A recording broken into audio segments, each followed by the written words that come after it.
Right, so everyone says that you need to train to failure to build muscle, but is that actually true, or are you just burning yourself out more than you should be? So today I'm actually going to be breaking down what training to failure means, what it does, when it helps, when it doesn't, and what is the best approach for most lifters. Right, so first let's actually define what training to failure means. In this context, it just means training till you literally cannot do another rep with good form. So we're not talking about training till mild discomfort here like Mike Israetel does.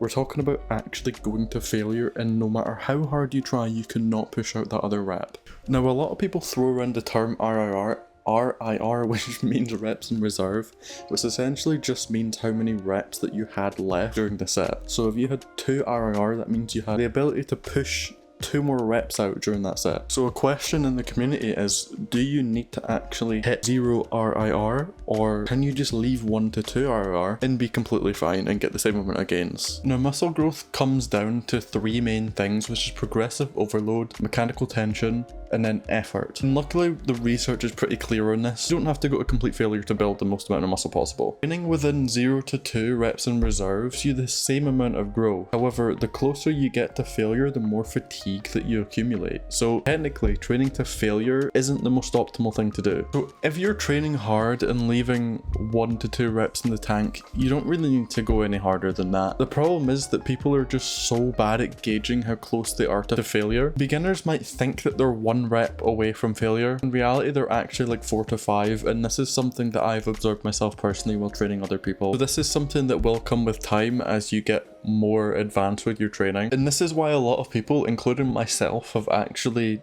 opted in the past just to go to failure every set, because then there's no question whether you were able to do another rep or not. Now, there are actually some benefits of training to failure, which is, for beginners, it gives them an idea of what that actually feels like going to failure. Like I just mentioned, most people are terrible at gauging what failure is, and they're usually a few reps off minimum. But pushing to failure actually helps you calibrate your effort level so you know how close you are to failure in the future. And plus, just in my opinion, training to failure is just incredibly fun. Like, it's so much more fun than leaving reps in the tank. Like, I feel like if I leave reps in the tank, I'm not pushing myself as hard as I can, and therefore it's just not as fun. So for a lot of people, they might find a lot of enjoyment going to complete failure. And then I guess you could say that training to failure helps build your resilience and mental toughness in a lot of people, which could be valuable. But then there's the other side. What are the cons of going to failure? Going to failure all the time can actually hurt your progress quite significantly. It creates so much more fatigue compared to leaving 1 to 2 reps in the tank, which essentially means worse performance in your next workout if you're not recovering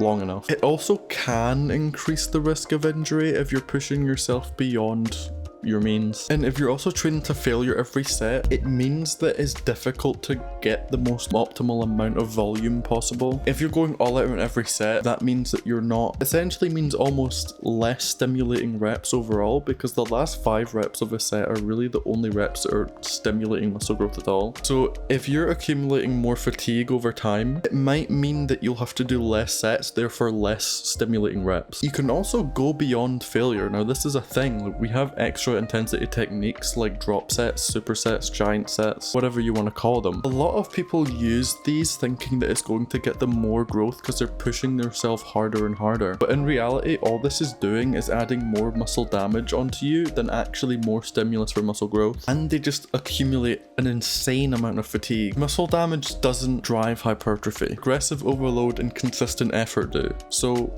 I would not recommend people to do these extra intensity techniques unless the only way that you train is using them. But if you're constantly wrecking yourself with drop sets and supersets, I would advise you to stop doing that. Now, what would I advise you to do? I would say leaving 1 to 2 reps in the tank is just going to be the best option in general. I mean, going to complete failure doesn't give you any more muscle growth, and it's just extra fatigue, so there's not really much point in doing that unless you really enjoy it like me. I am technically going against my own advice here, but that's just what I do because that's the only way that I'm going to be able to enjoy going to the gym consistently. 0 or 1 to 2 reps in the tank is just the perfect balance between recovery and effort. So overall, do you need to go to failure? No. Not every set, Not every workout at all. You don't even ever have to go to failure if you don't necessarily want to, but you do need to train close enough to failure to actually see results. If you found value in this video and you enjoyed it, please give it a like and subscribe to my channel. And if you want a personalized plan tailored to your needs, check out my one-on-one online coaching at scottcreasypt.com. There's also training guides and programs over there too. Okay, thanks, bye.